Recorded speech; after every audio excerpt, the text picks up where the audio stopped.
Director local zone campus class second year और class subject है पाकिस्तान। आज की क्लास का टॉपिक एक बेटा बहुत इंपॉर्टेंट है, initial problems faced by Pakistan. क़याम पाकिस्तान के बाद पाकिस्तान को दरपेश मसाइल।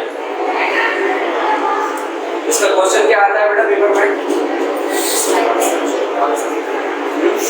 What were the initial problems faced by Pakistan after its creation? क़याम Pakistan के बाद पाकिस्तान को दरपेश मसाइल करें। ज़्यादातर लॉन्ग क्वेश्चन ही आता है, कभी कभी शॉर्ट भी पूछ लिया जाता है और उसका आपको नाम लिखना होता है प्रॉब्लम्स के। लॉन्ग के लिए इसको हम तैयार करेंगे तो देखते हैं। सबसे पहले क्या है हेडिंग? एडमिनिस्ट्रेटिव प्रॉब्लम्स मींस इंतजामी मसाइल। इंतजामी मसाइल क्या क्या दरपेश हुए? इंतजाम गरम हो गया गवर्नमेंट बिक रही थी सर, अभी तो बनी है, अभी बिक गई थी। ऐसा मौजूद है जो नेचुरल रिसोर्सेज वगैरह प्रोवाइड कर रहे थे, मतलब जो प्रोवाइड कर रहे थे वो खत्म हो गई थी, प्रोवाइड करना बंद कर दिया था और लोगों का सबसे पहले तो बेटा देखिए एक नया मुल्क है, किसी को कुछ समझ में नहीं आ रहा था क्या करना है। एक नया मुल्क है और उसके पास मैन पावर नहीं है, यानी मुल्क चलाने की जो इंतजामिया होती है वो लोग ही नहीं है। गवर्नमेंट ऑफिसर्स जो होते हैं उनका काम होता है मुल्क को चलाना। वो टीम ही नहीं थी, वो ऑफिसर्स ही नहीं थे, वो काम करने वाले लोगों की कमी थी, किल्लत थी। फिर हुआ ये कि जो थोड़ा बहुत रिकॉर्ड था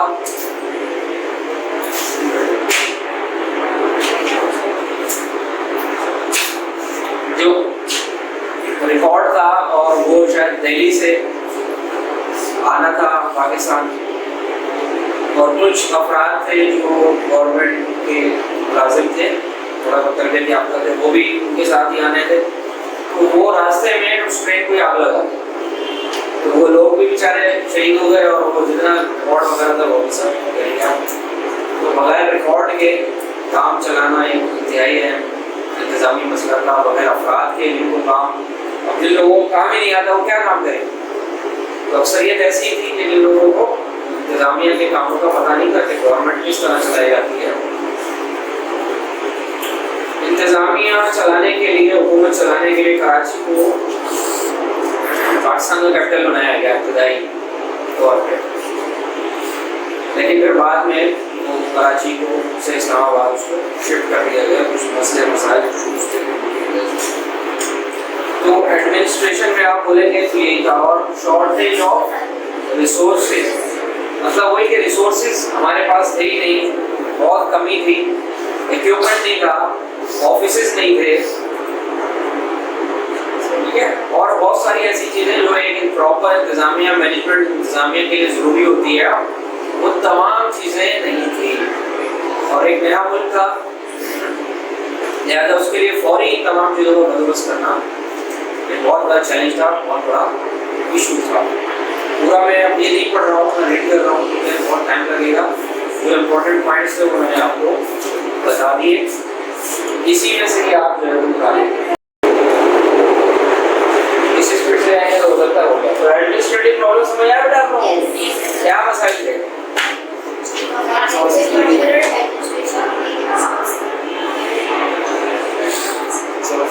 रिसोर्सेज नहीं थे, तजुर्बेकार अफराद को क्या बोलते हैं? Man power. अफराद कुव्वत नहीं थी, रिसोर्सेज नहीं थे, रिकॉर्ड नहीं था, इक्विपमेंट नहीं था। ये वो सारे मसाइल थे कि जो इब्तदाई तौर पे इनका बंदोबस्त करना एक नया मुश्किल तरीका था। रेफ्यूजी प्रॉब्लम, महाजरीन के क्या मसाइल थे? वो तो चलते रहेंगे बेटा सदा। महाजरीन जो है वो मुस्तकिल मसाइल ही का नाम है। महाजरीन की क्या प्रॉब्लम थे? एक नया मुल्क बना, इस्लाम के नाम पे बना, ला इलाहा इल्लल्लाह मोहम्मद रसूलुल्लाह के नाम पे बना। पाकिस्तान का मतलब क्या? ला इलाहा इल्लल्लाह। उसको अभी चेंज कर दिया जियो वालों ने, तो बोला पढ़ने लिखने के सिवा पाकिस्तान का मतलब क्या? नहीं पता आप लोगों को? पाकिस्तान का नजरिया तब्दील करने की बातें ऐसा दराज नहीं होता है। मुझे इसको बड़ा रोक दीजिए। रेफ्यूजी प्रॉब्लम्स जब एक मुल्क बना है मकसद के लिए कि हम वहाँ इस्लामी उसूलों को आजमाएंगे, तो जाहिर सी बात है जिन लोगों ने स्ट्रगल की थी, जो हिंदुस्तान में थे, उन लोगों ने आना था ना हिजरत करके, इसके लिए बना था होता है।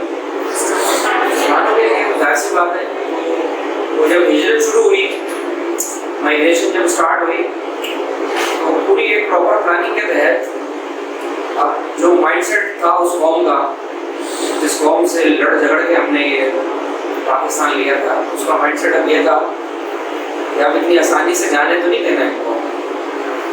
उन्होंने सिखों को वर्गलाया और उनके लिए बहुत सारी उनके सामने उन्होंने लालच दी उनको। सिखों ने उनकी बातों में आकर मुसलमानों को फंसाया और जितनी भी ट्रेनें वहाँ से चलती थी मुसलमानों की, जब यहाँ पहुँचती थी तो वो सारी की सारी शहीदों से, उनकी लाशों से बनी हुई थी।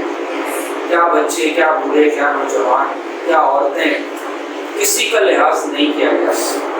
और एक बड़ी दुख दर्दनाक और एक अलगनाक दास्तान है ये। हाजरीन जो वहाँ से आए हैं, वहाँ से बूढ़े बच्चे जो बेचारे पहुँचते थे, वो इसी जख्मी हालत में टूटे फूटे बेचारे इस हालत में पहुँचे।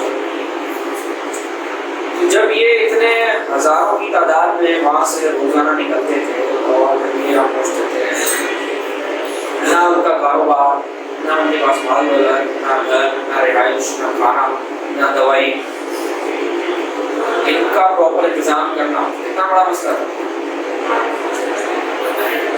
दुनिया की तारीख की सबसे बड़ी माइग्रेशन, ना उससे पहले कभी इतनी बड़ी तादाद में हुई, ना आज तक उसके बाद इतनी बड़ी माइग्रेशन। और एक अंदाजे के मुताबिक 12.5 मिलियन मुसलमान एक साल के अंदर 1948 में 12.5 मिलियन मुसलमानों ने हिजरत की, माइग्रेशन की। और रोजाना के मतलब हिसाब से वो इंक्रीज होता रहा। तो ये एक बहुत बड़ा चैलेंज था। एक मुल्क जो नया है उसके अपने पास गुजारे के लिए कुछ नहीं है, उस मुल्क के अंदर जब इतनी बड़ी तादाद में लोग आएंगे जिनके पास कुछ भी नहीं है, जो जख्मी है, और उनके लिए सारा बंदोबस्त करना है जिंदगी गुजारने का, तो आपको सोचिए किस तरह मुश्किलात का सामना करना होगा। कायद-ए-आज़म ने खुद इस मसले को लीड किया और चारों सूबों में गए, लोगों से रिक्वेस्ट की, कायद-ए-आज़म रिलीफ फंड जो है वो कायम किया। 12.5 मिलियन लिखा है, आपने 2.5 बोला। 2.5 बोला। क्लास गवाही देगी बेटा, मैं नहीं दूंगा। और ये रिकॉर्डिंग हो रहा है ना, ये भी गवाही देगी। ये क्यों भी चलेगा बेटा? मुझे लगा आपने 2.5 बोला। 12.5 मिलियन इंसान है बेटा, हो जाता है थोड़ा सा ENT स्पेशलिस्ट को दिखाने की जरूरत। अच्छा जी, ठीक है, ये तो सारी तफरीह थी। तो रेफ्यूजी प्रॉब्लम बेटा बहुत सबसे बड़ा मसला अगर आप कहें तो ये रेफ्यूजीज का था, क्योंकि ये कोई एक दो दिन में सॉल्व होने वाला नहीं था। जब से अभी तक आपको पता चल ही रहा है, और हम उस वक्त भी शायद यतीम थे और अभी भी हमारा कोई नुकसान हाल नहीं है, हम खुद अपने पैरों पे खड़े हुए हैं। खैर उस वक्त भी लोगों ने, ऐसा नहीं है कि हम जो रेफ्यूजीज थे या जो महाजरीन थे वो बगैर किसी की मदद के सर्वाइव कर गए, ऐसा नहीं है। आगे आप कायद-ए-आज़म का रोल क्वेश्चन पढ़ेंगे, उसके अंदर डिटेल में ये चीज़ आएगी। कायद-ए-आज़म ने बहुत ज़बरदस्त रोल प्ले किया रेफ्यूजीज़ के लिए। कायद-ए-आज़म रिलीफ फंड के नाम से एक फंड कायम किया, और जो पाकिस्तान की आवाम थी उन्होंने बड़ा दिल खोल के मदद की थी, दिल खोल के उन्होंने मदद की थी, तभी तो इस मसले को रिजॉल्व किया था। 3 है डिस्ट्रीब्यूशन ऑफ एसेट्स, असासा जात की तकसीम के वक्त एक उसूल बनाया गया था कि हिंदुस्तान का जो भी बजट है या जो भी उनका कैपिटल है, सरमाया है, उसमें से 1/3 पाकिस्तान को मिलेगा, 1/4 मेरे ख्याल से होगा, 1/4, और 1 हिस्सा पाकिस्तान को, 3 हिस्से हिंदुस्तान को मिलेंगे। तो जो टोटल अमाउंट था वो था 4 बिलियन। अब रूल के मुताबिक पाकिस्तान को 1 बिलियन मिलना चाहिए था, 3 बिलियन हिंदुस्तान को मिलना चाहिए था, लेकिन हिंदुस्तान ने सिर्फ 200 मिलियन जो था वो पाकिस्तान को दिया और बाकी सारा जो था वो आ गया। मकासद क्या थे? मकासद थे पाकिस्तान को ब्लैकमेल करना कश्मीर के इशू पे और उसको जरा नीचे दिखाना, कमजोर करना, ये सारे वो मामला थे। इसके अलावा लोन्स में 20% पाकिस्तान का 17.5% वो भी नहीं दिया गया। तो शुरू से ही पाकिस्तान के लिए इकोनॉमिकल क्राइसिस क्रिएट करने की कोशिश की गई, माशी मसाइल पैदा करने की कोशिश की गई डेलिब्रेटली। तो जाहिर सी बात है मईशत से ही मुल्क चलता है, मईशत अच्छी होगी तो मुल्क आगे आपका चलेगा। माशी तौर पे अगर पैसा नहीं है तो छोटा सा घर चलाना मुश्किल होता है, इतना बड़ा मुल्क चलाना किस कदर मुश्किल काम होगा। ये जो पॉइंट्स बस मैं आपको बता रहा हूँ वही पॉइंट्स आपने अंडरलाइन करके इसका सवाल चाहे तो उसका जवाब आप खुद से बना लें, चाहे तो उससे। Distribution of arm forces, personal and assets, फौजी असासा जात की तकसीम, फौज की तकसीम। अब जब फौज की बारी आई तो इससे पहले जो पूरी हिंदुस्तान की जो फौज थी उनका जो चीफ था वो एक अंग्रेज था। लेकिन कमांडर इन चीफ जो था वो एक अंग्रेज था। उसकी ख्वाहिश ये थी कि फौज की तकसीम ना हो,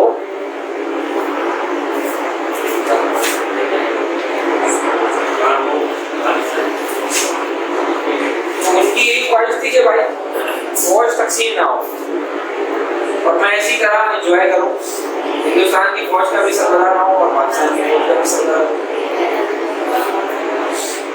सलाम है उस वक्त हमारे पास कायदे आज़म जैसी लीडरशिप थी। कायदे आज़म ने कहा ये तो नहीं हो सकता, मैं हल्फ ही नहीं उठाऊंगा, और कायदे आज़म ने भी उनके सामने आर्ग्यूमेंट रखी। कायदे आज़म ने कहा कि फौज का काम सिर्फ बॉर्डर पे खड़े होकर लड़ना नहीं होता, बल्कि क्या होता है मुल्क की तामीर और तरक्की में अपना हिस्सा डालना होता है। और ये जो है वो हमारी पाकिस्तान से ज़्यादा तो कोई बात नहीं समझ सकता। यहाँ ज़रा सा कुछ ज़ल्ज़ला है, सैलाब है, सुनामी है, फौज को करना पड़ता है कि हमारी सिविल इंतजामिया में अहलियत है या नहीं है?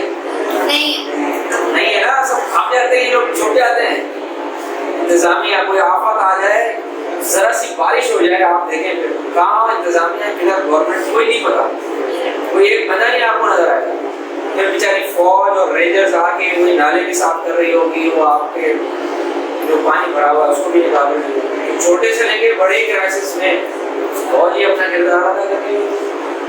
तो फौज का भाई काम सिर्फ सरहदों पर नहीं होता, बल्कि मुल्क की हर तामीर और तरक्की के काम में वो अपने रोल प्ले करती है। कायदे आज़म ने आर्गुमेंट जब रखा तो उसकी पूरी बात में वजन था और फिर मिला आखिर एक्सेप्ट कर लिया गया। लेकिन रूल वही था, जाहिर सी बात है पाकिस्तान रकबे में छोटा है तो उसके हिस्से में कमी आनी थी, फौज और फौजी सामान। लेकिन मसला ये था कि ये फौज, ये असला बनाने वाली जितनी भी फैक्ट्रियां थी, जितने भी डिपो थे, ये सारे के सारे किन इलाकों में थे? ये सारे के सारे उन इलाकों में थे जिन इलाकों को थर्ड जोन प्लान के बाद बाउंड्री कमीशन में धोखा और जालसाजी के जरिए हिंदुस्तान में शामिल कर दिया था। हिंदुस्तान जो है ना उसको पता था ये जो असलाम है गुमराही किसके खिलाफ इस्तेमाल होगा। ऐसी बात है दुश्मन कभी अपने दुश्मन के हाथ में गोली देगा? लो जी ये लो लो, बड़ा रहम आ रहा है, ले लीजिए आप। उसको चला के दिखाइए, किस पे चलाएंगे आप? लास्ट में इसी बात है, उसने अपने दुश्मन भी चलाना है ना, ऐसा तो कोई भी नहीं देगा।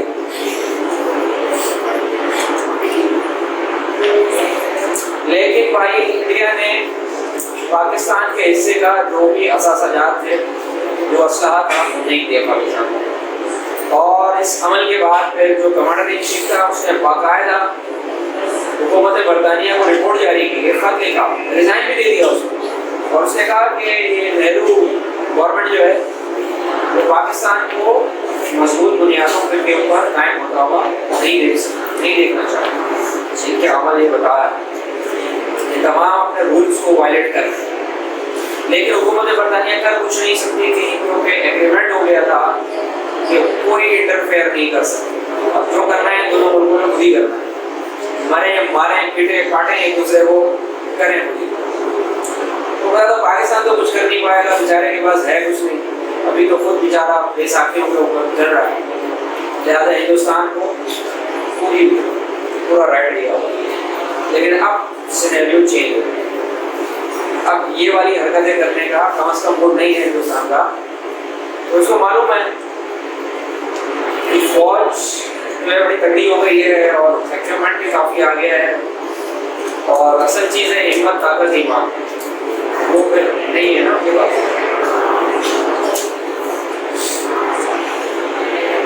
समझ में आ गया बेटा? ये रिवर वाटर प्रॉब्लम,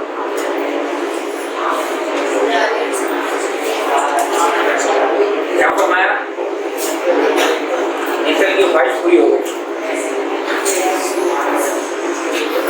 है, तो समझ रहा था नहीं होगा यार, लेकिन जल्दी हो जाता है।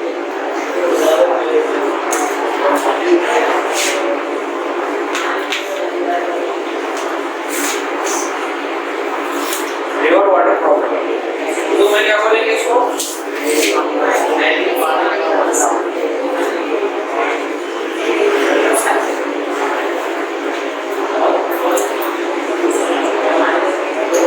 ये वाला शॉर्ट क्वेश्चन में भी आता है ना?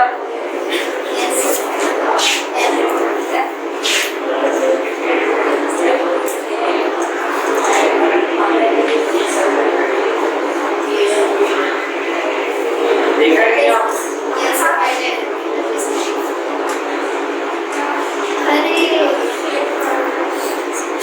सेम टास्क वाला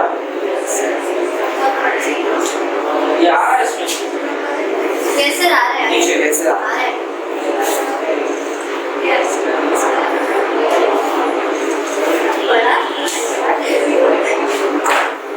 इसको आपने शॉर्ट क्वेश्चन के लिए तैयार करना है, बहुत ज्यादा आता है। बिजनेस मार्जिन पे ना, अब हुआ यही कि भाई वो जो इलाके हिंदुस्तान को दिए गए थे बाउंड्री कमीशन में, वो इसीलिए तो दिए गए थे कि हिंदुस्तान में पाकिस्तान को तंग करे। पानियों के सारे नेटवर्क उन इलाकों में थे कि जो हिंदुस्तान को दिए थे। भाई पानियों का हेडवर्क कंट्रोल कर रहा है पाकिस्तान का पानी, वहाँ से जितना पानी निकल रहा है वो सारा जा रहा है पाकिस्तान की सरजमीन में। हिंदुस्तान से उस पानी का कोई ताल्लुक ही नहीं है, उसका हेडवर्क क्यों दिया हुआ है उसको हिंदुस्तान को? जानबूझ के ताकि तकलीफ पहुँचाएं, शुरू से ही ब्लैकमेल करें। 1948 में बगैर किसी नोटिस के हिंदुस्तान ने पानी बंद कर दिया। अब वजह क्या थी? ताकि पाकिस्तान की मईशत का सारी ज़राअत के ऊपर था, एग्रीकल्चर के ऊपर, उसके अलावा तो कुछ नहीं था हमारे पास। वही उन्होंने कहा है कि पीठ में जो है वो चुरा हो गया पाकिस्तान को प्रॉब्लम। इसके बाद ये मसला जो है वो इंटरनेशनल लेवल पे चला गया, यूनाइटेड नेशन के बाद सिक्योरिटी काउंसिल, वर्ल्ड बैंक ने इंटरवीन किया और इस मसले को हल कराया। लेकिन हल कराते कितना टाइम लगा? 1960 में जाके मायदा हुआ, इसका नाम क्या? इंडस मायदा। अच्छा, हिंदुस्तान ने एक क्लेम और कर दिया था, वो कि इस मायदे में उनका क्लेम ही जो है वो अप्रूव हुआ है। उसने कहा कि भाई 3 दरिया तो हमारे हैं। कौन कौन से दरिया? रावी, ब्यास और सतलज। अजीब, जो उसने क्लेम किया उसका क्लेम बिल्कुल हो गया और वायदा भी हो गया। और इस वायदे के मुताबिक देखें 3 दरियाओं पे पाकिस्तान को कंट्रोल दे दिया और 3 दरिया हिंदुस्तान को। पाकिस्तान के हिस्से में जो इंडिया ने जो क्लेम किए थे वो तीनों के तीनों को दे दिए, सतलज, रावी और ब्यास। और पाकिस्तान के हिस्से में कौन कौन से हैं? चनाब, झेलम और सहीब। उस तरह जो है ये उस वक्त वायदे के बाद फिर ये मसला जो था वो हल हुआ। लेकिन अभी इंडिया देखे कैसी वायलेशन करता है। हिंदुस्तान पानी छोड़ता है कि नहीं छोड़ता है? इतना पानी भर जाता है और बार सैलाब आ जाता है, हमारे कच्चे के सारे इलाके डूब जाते हैं। और अभी पिछले दिनों तो धमकी भी लगाई थी हिंदुस्तान कि हमारे पास ऐसा हथियार है कि हम पाकिस्तान को डुबो लेंगे। तो इस वायदे की भी खिलाफवर्जी हुई है।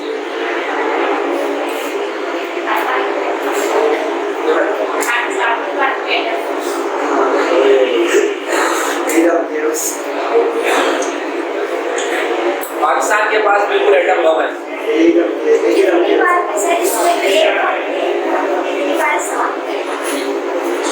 लेकिन क्या पाकिस्तान हिंदुस्तान के ऊपर वो इस्तेमाल करेगा? कभी नहीं करना। पाकिस्तान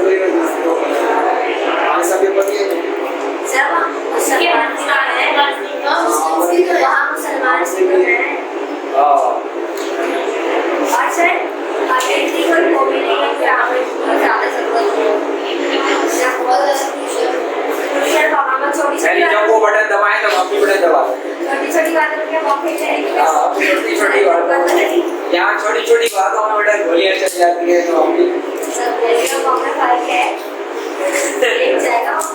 डरते क्यों भाई? हम मुसलमान है, मुसलमान डर मरने से नहीं डरता, ठीक है? अगर करना है तो फिर आ जाओ, कल नहीं तो आज से करते हैं। क्या होगा? हम तो सीधे जन्नत में जाएंगे, वो कहाँ जाएंगे? स्वर्ग में जाएंगे सर। हमारा तो नाम फिर भी बाकी रहेगा, दुनिया भर में मुसलमान है। हिंदुस्तान और दूसरा में ही है, दूसरे में ही है हिंदू धर्म। ठीक है, बात यह है कि हमने जो एटम बम बनाया था वो इसलिए नहीं बनाया था कि हम धमकियां लगाते रहेंगे कि हम जो है एटमी पावर है, हम ये कर देंगे, हम वो कर देंगे। हमने सिर्फ और सिर्फ इंडिया को खामोश करने के लिए बनाया था कि तुमने बना लिया, अब तुम धमकाओ नहीं, इसलिए हमने हमारे पास भी बस रखा हुआ है, हमने बैलेंस बराबर कर दिया। बस ना उसमें कभी हिम्मत होगी कि वो चलाए, और हमने तो जवाब देना नहीं है क्योंकि उसने चलाना नहीं है ना, बना के हमने रखा हुआ है। लेकिन एटम को जरूरी है, हमने छोटे छोटे भी बहुत मिसाइल बनाए, छोटे छोटे टारगेट्स। तो बहरहाल उसकी नौबत आएगी भी नहीं, वो ऐसे ही इंशाल्लाह पूरा हिंदुस्तान आजाद हो जाएगा करीब। आप तो खुद देखेंगे वो अंदर से ही इतना टूट रहा है, अंदर से ही इतनी आवाजें उठ रही हैं, इतना खोखला हो चुका है। जुल्म बर्दाश्त नहीं किया जाता बेटा, जुल्म एक हद तक लोग बर्दाश्त करते हैं, उसके बाद वो अंदर ही वो इतना जुल्म कर रहे हैं अपने लोगों के ऊपर, तो वो खुद ही बुनियादें खोखली। हम सिर्फ उस ताबूत में आखिरी कील ठोकने के लिए जाएंगे, वो गिरती हुई दीवार को एक धक्का और दो, तो हम सिर्फ उस काम के लिए जाएंगे, आखिरी धक्का लगाने के लिए लगेगा। आप देखें जब अल्लाह ताला ऐसे बंदे भेजेगा ना इसको, अभी फिलहाल तो कोई ऐसा नजर नहीं आ रहा। अभी हमारे वालों का तो मूड ही कुछ और है, वो इतनी मुश्किलों से पकड़ा था उसको पायलट को, अगले दिन ही प्लेट में रखे लो जी लो, उसकी चाय पिलाई जा रही है, उसको क्या नाम रखा था उसका? Fantastic T. आप लोग the tea was fantastic. This tea is also very fantastic. मजा आ रहा है, गले में थोड़ी तकलीफ है ना, और मौसम भी ऐसा चल रहा है, चाय अब रह गया आखिरी सेशन ऑफ स्टेट। ये बहुत बड़ा है, पढ़ा दूं आपको? सर टाइम हो गया 5 मिनट। अब अगले उसके लिए क्या इतने ये आप लोग घर से इसको पढ़ लीजिएगा। मैं बस बता देता हूँ आपको, ये जो रियासतें थी ना, आप इनको कैसे मिलाना है पाकिस्तान के साथ, हिंदुस्तान के साथ। रूल ये था कि जनाब ये जो डिस्ट्रिक्ट स्टेट्स वगैरह हैं, जैसे कश्मीर हो गई, जुनागढ़ हो गई और इस तरह की रियासतें हो गई, इसमें रूल ये बनाया गया कि भाई वो अपनी ज्योग्राफिकल लोकेशन देखें कि किस मुल्क के साथ जाने में उनको फायदा है, आवाम की क्या ख्वाहिशात है, तो फिर वो फैसला करें। लेकिन हर जगह रूल्स को वायलेट किया गया, हिंदुस्तान ने हर जगह रूल को वायलेट किया। बाज़ रियासतों पर ये कहकर कब्जा किया कि जनाब यहाँ की आवाम चाहती है हमारे साथ इलाहा करना, और यहाँ का जो बादशाह है या वाली है वो मुसलमान है, लिहाजा वो नहीं चाहता, आवाम चाहती है कब्जा करने। लेकिन वो रियासत है कि जहाँ पे अवाम मुसलमान थी, जैसे कश्मीर, वहाँ का वाली जो है नॉन मुस्लिम था, वहाँ ये कहकर कब्जा किया कि ये तो हमें उसने दे दिया। फिर वहाँ जब आपने वो रूल उधर बनाया तो इसको इधर भी फॉलो अपने कब्जा करने के लिए रूल जो है खुद ही वायलेट करता गया। गुरदासपुर का इलाका दिया, वहाँ से उसने रास्ता बनाया कश्मीर में, जम्मू से कश्मीर में पूरी फौज आई, कश्मीर इशू, फिर यहाँ से भी मुसलमान गए मदद के लिए और आज़ाद कश्मीर की बुनियाद रखी गई। इसके बाद फिर हिंदुस्तान जब फंस गया कश्मीर में तो वो फिर भाग के गया यूनाइटेड नेशन सिक्योरिटी काउंसिल, और उसके बाद उन्होंने कहा कि ठीक है आप जंगबंदी करें, फौजें वापस हटाएं, और तीसरा हिंदुस्तान ने वादा किया कि उसके बाद जब फौजें हट जाएंगी, जंगबंदी हो जाएगी, हम यहाँ पे रायशुमारी कराएंगे। तो कश्मीरी क्या चाहते हैं, पाकिस्तान के साथ या हिंदुस्तान के साथ? दो काम तो हो गए, जंगबंदी भी हो गई, फौजें भी हट गई बॉर्डर से, लाइन ऑफ कंट्रोल हो गई, लेकिन वो रायशुमारी प्लेबिसाइड आज तक नहीं हो सकी। हमेशा हिंदुस्तान जो है वो मकारी और चालबाजी के जरिए से भाग जाता है। आज तक मसला है कश्मीर, अब तो चेंज हो गया, उन्होंने कश्मीर को अपने साइड कर लिया और हमने नक्शे में ले लिया। हम नक्शे में लेके खुश हैं, वो वहाँ पे मार्शल लॉ लगा दिया और सब कुछ पूरा लेके खुश हो, ठीक है भाई। लेकिन आज़ाद जरूर होगा इंशाल्लाह कश्मीर, और सिर्फ कश्मीर ही नहीं, इस जैसी बहुत सारी रियासतों में कब्जा किया हुआ है हिंदुस्तान ने, जो पाकिस्तान को मिली थी थर्ड रूल प्लान के मुताबिक। बहुत सारी रियासतें, कईयों का तो नाम भी आप लोगों को नहीं मालूम। वो लोग आज भी जो है पाकिस्तान के साथ अपना जश्न आज़ादी भी मना रहे होते हैं और बोलते हैं बाकायदा कि हम तो पाकिस्तान का हिस्सा, ज़बरदस्ती कब्जा किया। तो ये रियासतों के इलाके के भी मसाइल जो है, और कश्मीर को अलग से भी तैयार कर रहे हैं आप लोग शॉर्ट नोट या शॉर्ट कश्मीर इशू, ठीक है, क्योंकि लास्ट ईयर तो ये बड़ा हॉट टॉपिक था, लेकिन लास्ट ईयर पेपर नहीं हुआ, इस साल के लिए भी हो सकता है, ठीक है। तो ये प्रॉब्लम्स 6 प्रॉब्लम्स हो गई, 2 शॉर्ट नोट में भी आ सकती है, river water problem, Kashmir issue, बाकी पूरा एक लॉन्ग आंसर हो गया, ठीक है बेटा। थैंक यू वेरी मच बेटा।